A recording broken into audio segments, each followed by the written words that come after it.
Paz do Senhor, irmãos. Amém. Quantos estão felizes nessa noite? O Senhor é bom e a sua misericórdia não tem fim.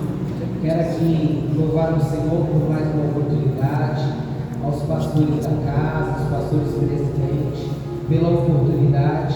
Quero aqui também pedir perdão, irmãos, pelo meu atraso. Estava do lado de lá, achando que tinha que ser do lado de cá, e quando eu estava do lado de cá, eu pensava que era do lado de lá.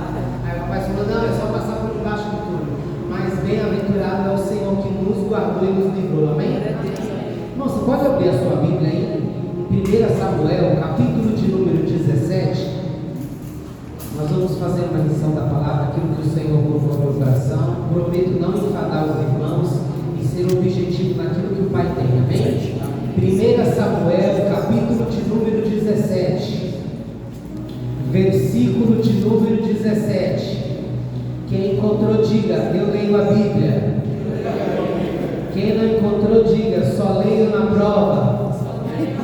Oh glória, vamos falar aqui na prova, também leio a palavra.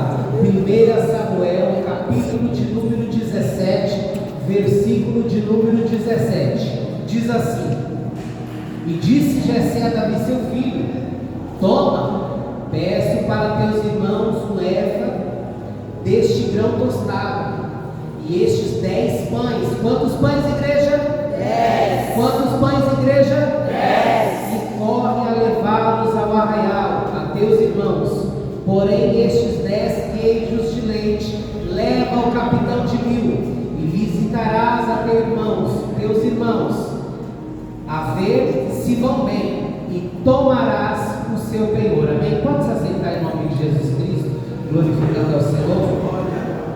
Irmãos, alguns de nós, ou talvez todos, já usamos uma frase que diz: Deus conhece o meu coração. Algumas pessoas usam essa frase de forma pejorativa, outras usam como sua total verdade. Mas a verdade é que em algum momento da nossa vida em que nós estamos vivendo, nós vamos nos deparar com alguém fazendo alguma pergunta para nós, e nós vamos responder: Deus conhece o meu coração. Mas o triste disso é a forma que nós usamos, porque se você levar a fundo e entender que Deus conhece o seu coração, você está dizendo: olha, Deus conhece as extremidades aonde o homem não enxerga. Deus conhece-me pelo interior. Aí eu te faço uma pergunta: se verdadeiramente Deus nos conhece, conhece o nosso coração, como é que ele está nessa noite? Quando nós vemos em 1 Samuel, capítulo de número 1, a Bíblia vai contar uma história de uma mulher chamada Ana, uma mulher que Deus havia cerrado a sua madre, ou seja, Deus tinha cerrado o seu ventre para que ela não viesse a gerar filhos. Só que o seu marido Eucana, uma vez por ano, subia ao templo e ofertava ao Senhor. Ele não dava qualquer oferta, ele apresentava uma oferta excelente ao Senhor pela vida de sua mulher Ana. Só que na contrapartida havia uma mulher chamada Penina, que todo ano, quando Ana subia apresentando a sua oração ao Senhor, Penina olhava para ela e dizia: olha, para de orar, para de clamar, porque a sua oração Deus não está ouvindo. Eu começo a imaginar como se Penina estivesse olhando para Ana e dizendo: olha, você diz que Deus conhece o seu coração. Se Deus conhece o teu coração, é por isso que ele não responde. Só que nesse momento a Bíblia vai dizer que ano após ano, Ana sobe no templo, Eucana apresenta uma oferta excelente ao Senhor, mas em nenhum momento Deus responde. Existem dois agravantes nessa situação. Primeiro, Deus conhece o coração de Ana. Deus sabia que no coração de Ana estava: Deus, honra-me na presença da minha inimiga, porque eu já estou cansada de tanto ela me afrontar. E é verdade que quão difícil é, irmãos. Nós estamos numa situação difícil e aí está vindo enviado do diabo dizendo: olha, você vai morrer nessa situação, mas eu tenho uma palavra de Deus para a sua vida nessa noite. Ana apresentava a sua oferta, e nesse mesmo período quem cuidava das ofertas, quem eram? Os filhos de Eli, Ofni e Finéias. É tão triste isso, sabe por quê? Aquele que também recebia tinha um coração enganoso. Não só quem ofertava, mas também quem recebia tinha um coração fraudulento.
ler no capítulo 17, a Bíblia vai dizer que é um período, a partir do 16, 15, 16, 9, 10, 11, do 9 em diante, esse povo vivia um período teocrático, um tempo em que o povo era governado por Deus. Só que o homem, quando ele tem o seu coração às vezes corrompido, ele começa a desejar aquilo que não necessita. Às vezes nós queremos algo a mais daquilo que Deus nos almeja. A Bíblia vai dizer que o povo começa a olhar para Samuel e fala: olha Samuel, todas as nações vizinhas têm um rei, por que nós não temos? Todas as nações vizinhas clamaram um rei, por que nós não temos? O povo esqueceu que Deus o governava. O privilégio maior era ouvir a voz de Deus do que ouvir a voz de um homem, mas o povo não. O povo queria um homem para que o governasse. A Bíblia vai dizer que Deus olha para Samuel e fala: olha Samuel, eu vou te enviar um da tribo de Benjamim, e ele será governador dos príncipes dos exércitos, ele será rei sobre Israel. Mas detalhe, Samuel, diga ao povo que eles terão que pagar 10% de tudo aquilo que eles plantam. Diga ao povo que todos os seus filhos mais velhos terão que servir dentro do reinado. Diga ao povo que as suas mulheres vão servir na cozinha. Diga a ele que vão servir como perfumista. O povo está de acordo? O povo estava de acordo. Aclama-se de tanto o povo pedir, Deus prepara alguém. Alguém que saiu de casa procurando o quê? As jumentas de seu pai. O bicho empacado é jumento. A Bíblia vai dizer que ele vai de encontro e começa a procurar as jumentas do seu pai. Só que no meio do caminho ele não encontra, e o seu moço dá uma ideia: olha, vamos à casa daquele profeta, vamos à casa daquele vidente, que era a linguagem que se usava. E vai até lá o vidente. Quando o vidente chega, que era Samuel, Samuel vai dizer: olha, o Senhor tem preparado algo diferente para você. A Bíblia vai dizer que ele fala assim: olha, manda o teu servo ir à frente, porque tem algo para falar contigo. É nesse momento que Deus usa Samuel e fala: olha, a partir de hoje você vai ser o rei de Israel. De tanto que o povo pediu, Deus levantou alguém. Mas sabe qual é o mais triste dessa história? Não havia necessidade de Deus levantar alguém, mas de tanto o povo pedir, de tanto o povo pedir, que Deus falou: eu preciso conceder. Sabe por quê? Samuel, naquele momento, ele se sente rejeitado. Ele começa a olhar: Deus, o povo está me rejeitando. E Deus está dizendo: Samuel, o povo não te rejeita, o povo me rejeita quando ele começa a idolatrar uma nação vizinha. Eles começam a pegar contra mim quando eles vão atrás de deuses estranhos. Não adianta você achar, Samuel, que o povo está rejeitando a ti, porque o povo já me rejeitou. Não adianta Deus querer insistir no coração fechado. Como assim, Flávio? A Bíblia vai dizer que Deus transforma. Deus não insiste. Deus transforma o coração de pedra em coração de carne. Saul foi levantado. Quando nós lemos aqui, nós lemos que Jessé enviou um jovem com uma cesta, 10 pães e 10 queijos.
por quê?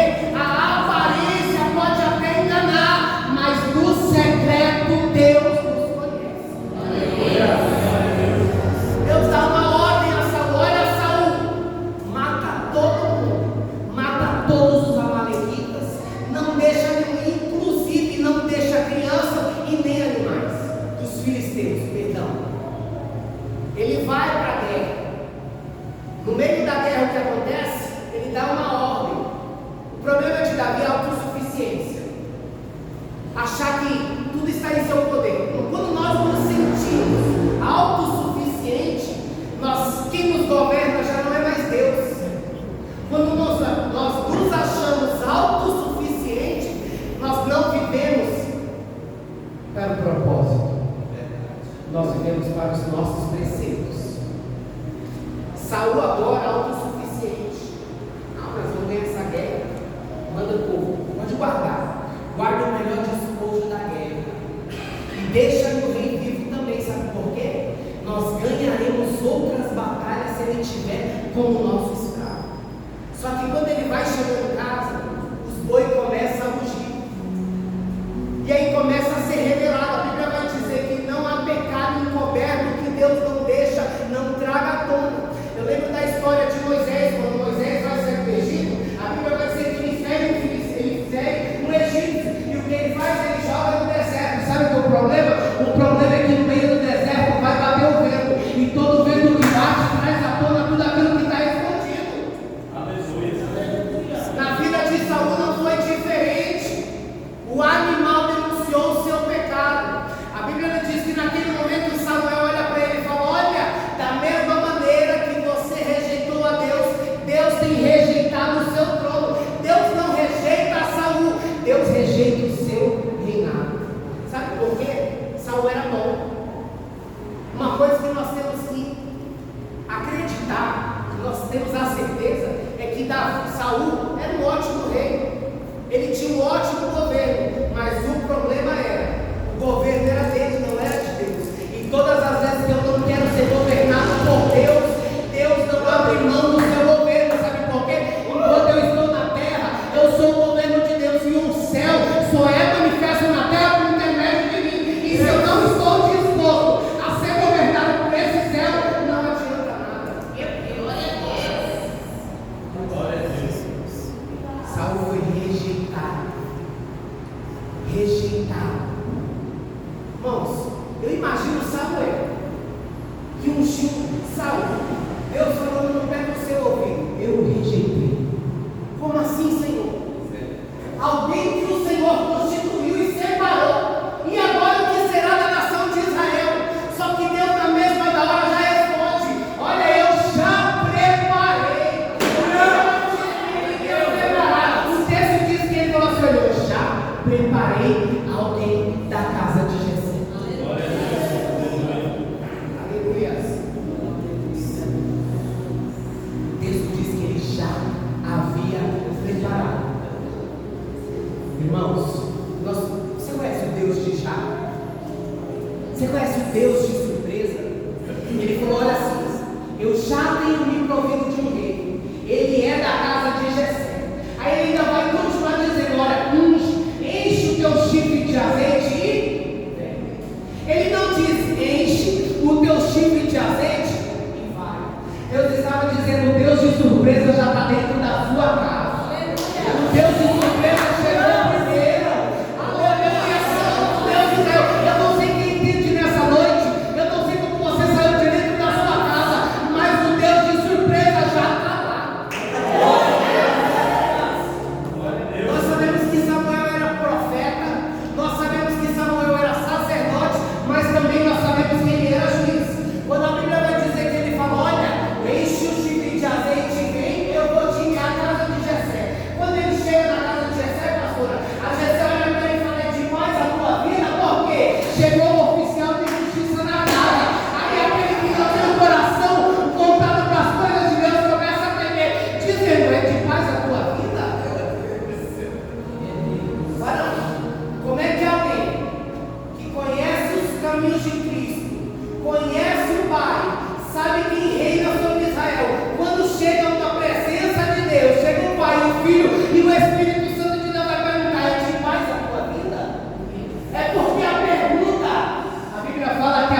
Se preparem, porque eu os santificarei.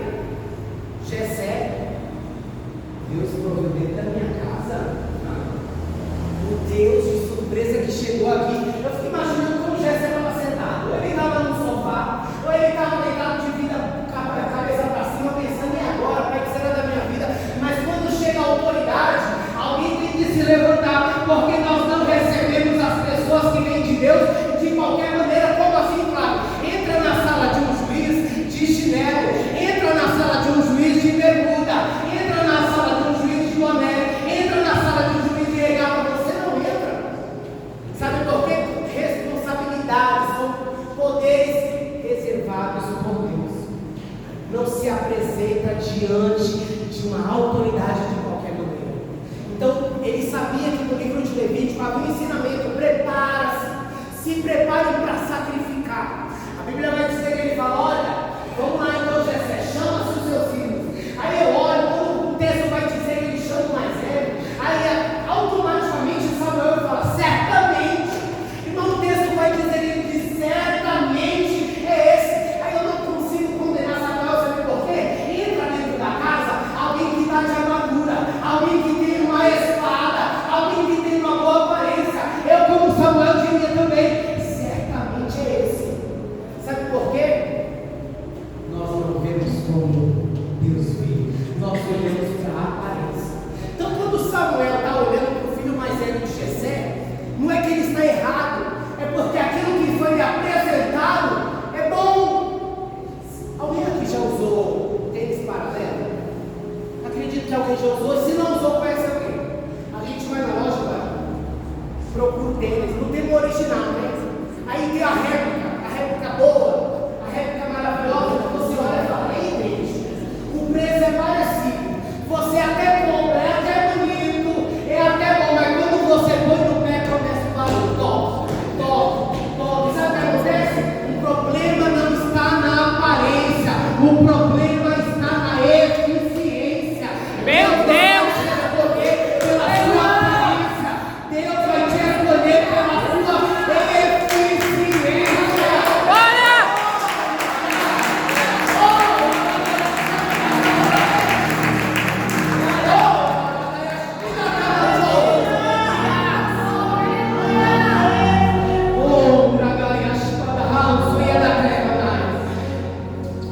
Samuel, não é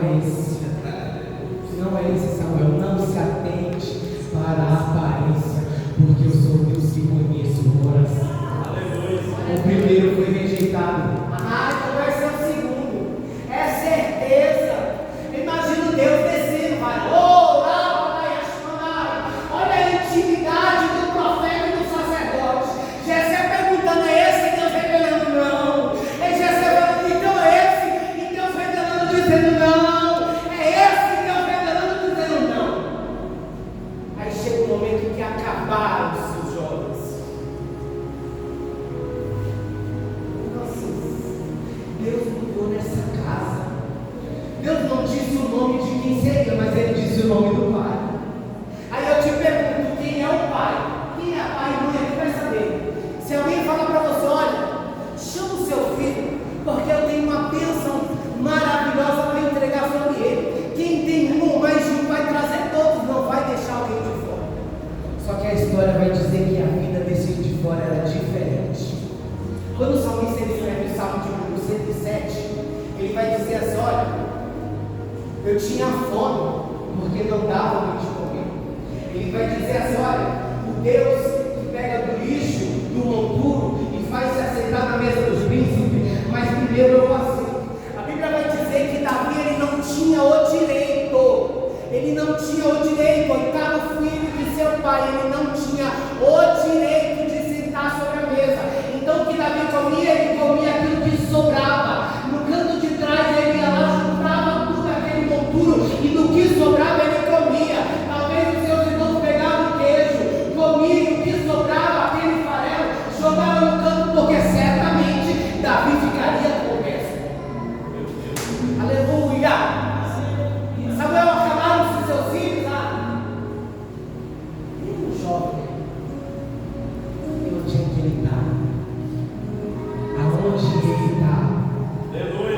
Ele está no pasto.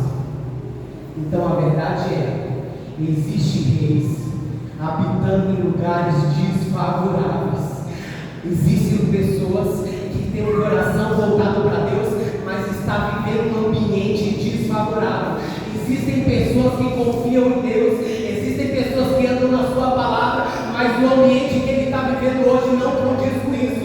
Mas eu quero te dizer que o Deus que encontrou Davi, ele está aqui nessa noite para dizer: olha, eu vim encontrar um coração quebrantado e puro na minha presença. Ei, deixa eu te dizer uma coisa, levanta a sua mão, porque eu tenho uma palavra de Deus para a sua vida. Ei, o Deus de Israel, o Deus de Jacó, o Deus que te chamou e te escolheu, vai dizer: não, você não vai morrer nesse lugar. Tem uma porta de excelência preparada para a sua vida.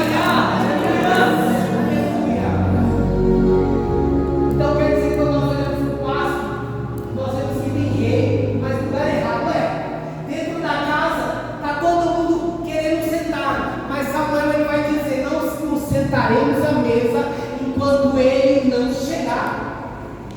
Nós não nos sentaremos à mesa. Irmãos, aí para analisar, ele foi para sacrificar.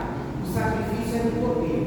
O cordeiro que era sacrificado teria que ser cortado a coxa direita e dado para aquele que Deus queria honrar. Da mesma forma que Deus fez com Saul, da mesma forma que Apocalipse vai dizer: em sua coxa direita está escrito Rei dos Reis e Senhor dos Senhores. Na cultura judaica, a coxa direita quer dizer que é uma bênção, é uma prosperidade, é algo diferencial que Deus preparou. Aí ele está dizendo assim: olha, eu trouxe a lâmina, eu vou cortar o cordeiro, mas só quem vai comer é quem vai chegar à lâmina. Aleluia! Onde que Davi está? Ele está apacentando ovelhas. Está no pasto. Tá. Ele está lá no pasto. Está cuidando de ovelha. Eu imagino o Jesse pensando assim: mas ele está cuidando da ovelha. Vai colocar ele na mesa. Mas ele não sabe falar. É franzino, é ruivo, é pequeno, mas ele vai sentar à mesa. Samuel vai dizer: não nos sentaremos enquanto ele não entrar. Não sei quem Jessé enviou, mas o texto vai dizer que Jessé envia alguém e traz Davi. Quando Davi entra, eu vejo Deus revelando para Samuel dizendo: é esse, é esse, é esse. Imagina a cara de quem estava dentro de casa. Mas ele só come resto. Mas ele não senta à mesa porque não tem educação. Ele não senta à mesa porque ele não faz parte. Ele é excluído, ele é esquecido. Como que Deus vai escolher alguém que já está esquecido? Irmão, você já se colocou na situação ou no lugar de uma pessoa que é humilhada, esquecida? Uma certa vez eu fui visitar uma amiga há muitos anos atrás, e eu na casa dela com alguns amigos. O pai dela chegou. Quando o pai dela chegou, ele não gostou que havia pessoas dentro da casa dele, e ele expulsou. Vai todo mundo embora agora. Ele botou todo mundo para fora, irmãos. Eu não sei te dizer qual foi o sentimento de constrangimento que eu tive naquele dia, mas foi só um dia. Não foi a minha vida, não foi a minha história largada de lado. O salmista, quando ele vai escrever alguns salmos, ele vai dizer: olha, Senhor, havia dias em que eu estava angustiado e eu não encontrava alguém para trazer uma palavra. Havia dias que eu estava atribulado e não tinha ninguém que trouxesse a presença do Espírito.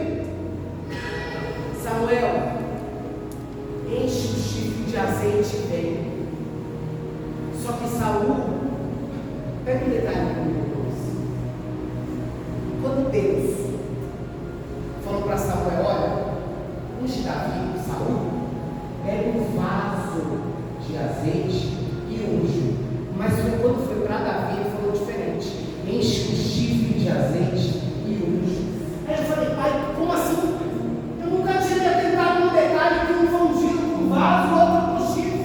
Aí eu falei: Deus, qual é a diferença? Sabe o que Deus me disse, pastor? É que na unção de Davi houve sacrifício, e não existe ministério sem sacrifício. Aleluia! Deixa eu te dizer, Davi foi reinado, ele reinou por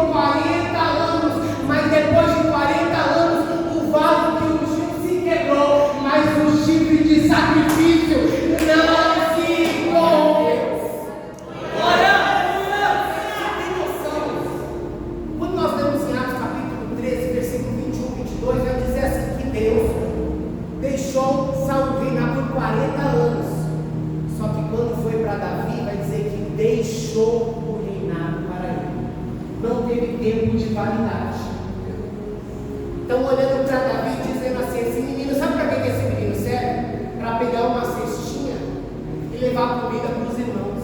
Talvez alguém olhe para você e fale: olha, você não tem utilidade nenhuma, você só presta para carregar um cestinho com pães e queijo. Aí eu lembro do livro de Mateus que Jesus ele vai chegar, vai estar de frente a uma grande multidão.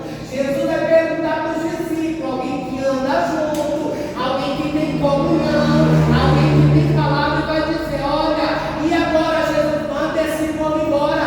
Jesus olha e fala: ninguém vai embora de barriga vazia, ninguém vai embora de barriga vazia. E aí Jesus, os discípulos, olha, achei o menino. Glória. O menino tem um cestinho. E o que tem dentro do cesto? 5 pães e 2 peixinhos. Glória a Deus. O ambiente não era favorável. Deus não levantou Davi em ambiente favorável. Sabe por quê? Diga por quê? Por quê? Porque nem sempre Deus dá aquilo que nós queremos. Sabe por quê? Talvez o sonho de Davi era ser um soldado, mas Deus jamais vai dar aquilo que nós queremos. Deus não vai dar aquilo que nós pensamos, porque o salmista, a Bíblia vai dizer: olha, os seus pensamentos não são os meus pensamentos. Então o Senhor ele tem pensamentos diferentes. Davi talvez queria ser soldado, mas Deus disse: você não vai ser soldado, você vai ser capitão de exército e vai ser rei de Israel. Então não importa aonde você está, a Bíblia está dizendo que Deus ele quer alguém com o coração voltado.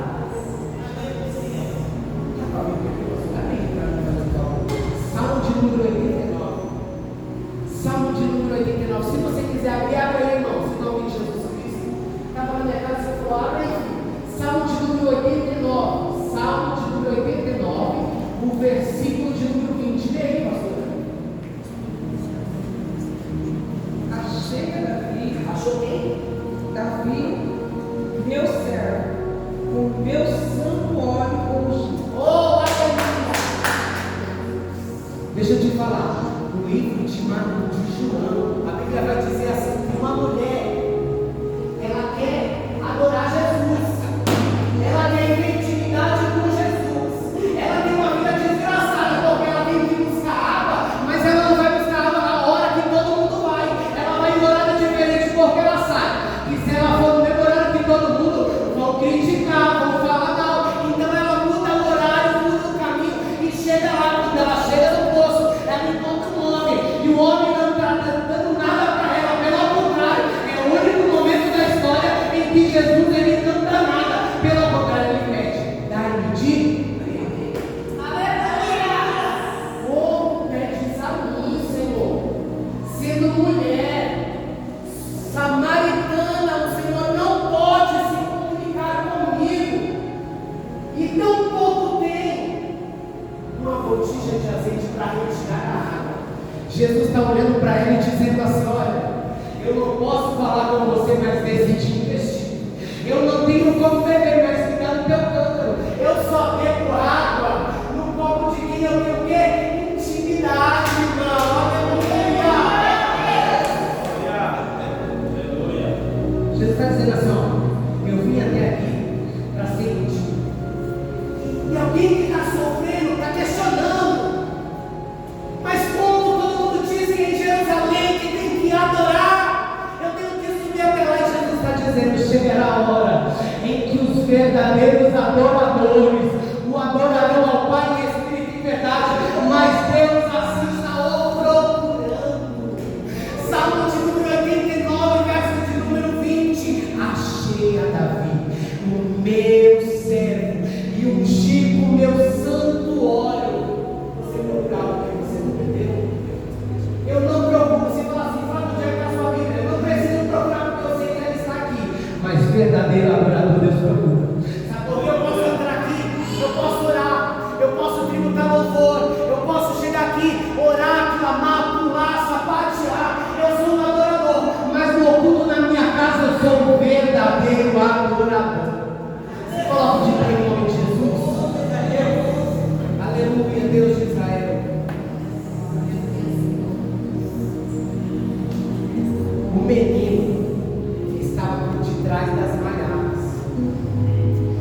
vai olhar para você e vai achar que você não é digno. Alguém vai olhar para você e não vai ver uma capacidade. Alguém vai olhar para você e não vai dar nada, mas está tudo bem. Sabe por quê? Uma coisa eu aprendi. As pessoas têm o hábito de dizer dentro da igreja: não existe ninguém melhor do que eu. Mentira. A verdade é que existe alguém que pregue melhor do que eu. É verdade que alguém vai falar melhor do que eu. É verdade que alguém vai cantar melhor do que eu. E não tem problema em alguém ser melhor do que eu. O problema não está em ser melhor do que eu. O problema está em eu me comparar a essas pessoas. A comparação leva à insatisfação. Davi não se comparou aos seus irmãos. Davi não se comparou ao seu rei. Sabe por quê? Aquilo que Deus tem para mim, para você, é único. Único. Procura alguém na Bíblia com o nome de Davi, fora esse. Não tem. Procura alguém que foi ungido da mesma forma. E para finalizar, Flávio José vai falar assim: que quando Davi entra dentro da casa, ele dobra os seus joelhos. Quando ele dobra os seus joelhos, o azeite cai sobre a sua cabeça. E ele vai dizer que o profeta, ele abaixa o ouvido de Davi e diz: olha, hoje o Senhor te ungiu a rei em Israel. O texto não vai dizer, mas o historiador Flávio José vai dizer que algo diferente foi preparado para ele. Sabe o que é isso? Levanta a sua mão que eu vou declarar nessa noite, em nome de Jesus. Aleluia. Tem pessoas que dizem que pregador não profetiza, mas se Deus mandar, eu profetizo e dou uma palavra de Deus para a sua vida. Há uma unção de posse nessa noite. Deus, ele está liberando nessa noite uma unção de posse. Flávio, que é unção de posse. Aquilo que Deus determinou para a sua vida e que você ainda